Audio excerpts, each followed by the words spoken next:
Now let's dive deep into this big LGBTQ story for today. I'm Faye Watt, and let's queer up the USA view.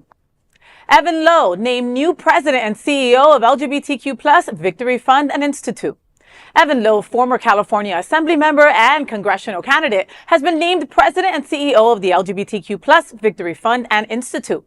He succeeds Annise Parker, the former Houston mayor, who announced her planned departure earlier this year. Parker stayed on while the search for a new leader was conducted. In the press release issued, Lowe said, quote, "Today we face an existential crisis. The LGBTQ+ community is being systematically legislated out of existence. I am committed to ensuring our voices are not just included, but impossible to ignore," end quote.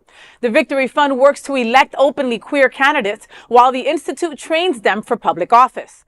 Joseph Falk, Victory Fund's board chair, expressed about the new appointment, saying, quote, "We're confident that Lowe will help elect more LGBTQ+ leaders and ensure they have the tools to serve," end quote.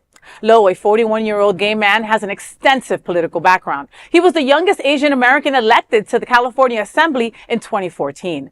And we say thank you to Lowe for accepting this appointee because it's so needed. Yeah. You know, we're constantly screaming from this table that we need more people to run for office, okay? Like, God, you know what I mean? Do we have to go Harper on the Democratic, of how they didn't give us a candidate that we needed in time, how we're constantly screaming for them to give us a candidate that we can use, that we can promote, that we can get out there, we can get elected, you know? He has time now to do that. I mean, we had time 2 years ago too, Greg. We had time 2 years ago. But I mean, again, we're talking about the Victory Fund, you know. This new appointee can't come at a better time, at a more needed time. You know, this gentleman has the extensive background that we need to find the right personnel and to also get them trained to do the job. Because let's be real. Anybody LGBTQ+ who's going to run for office has to work thrice That's right. as hard much than anybody else. Now, as no surprise, the LGBTQ Victory Fund, I'll talk about all the problems I have with the LGBTQ Victory Fund. So first of all, I am glad Lowe's a younger person. He seems like more progressive. They are terrible at recruiting working class candidates.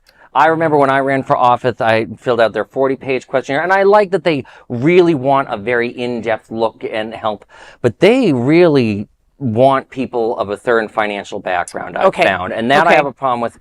And you know, I hope Lowe moves them in a more pragmatic direction, increasing more representation. But like, my biggest problem with the Victory Fund, honestly, is I went to their brunch once in D.C. And I remember they had this nice trans woman, I believe she ran for office in Texas, and she talked about, you know, I ran for office. The Victory Fund, they didn't endorse me during my primary, but I won the primary, so they came in towards the end, and I only lost by 57 votes. And I'm like, so what you're saying is that the Victory Fund actually had done their job in like helping candidates? Maybe you would have gotten those 60 votes. That's the sort of story. Like, and I hope Lowe takes them in a better, more open direction of really helping candidates, because right now, the Victory Fund, as it used to be told to me, was like, it's more of like a clearinghouse for donors to know who to give money to. And I'm like, or let's focus more on training candidates to learn how to organize and win and make their own donor base. That's what we need. Yeah, you know? Right. That's what we need Lowe to do. And I have faith in him. How about that? Okay. And I think that now you're going to look at the LGBTQ Victory Fund differently in a couple of years. I challenge you. You can challenge me. They can always recruit me to try and run for something. I'll probably say no, but you know, flattery is how you can get me to say nice things about. You see? Well, Lowe definitely has his work cut out for him. Sure. I hope that Lowe can rise to the occasion. See what I did there? I got it. I see. I love you, Greg. That is the big LGBTQ story for today. There is no other queer nonprofit media platform like this in the entire world. Support our LGBTQ+ stories.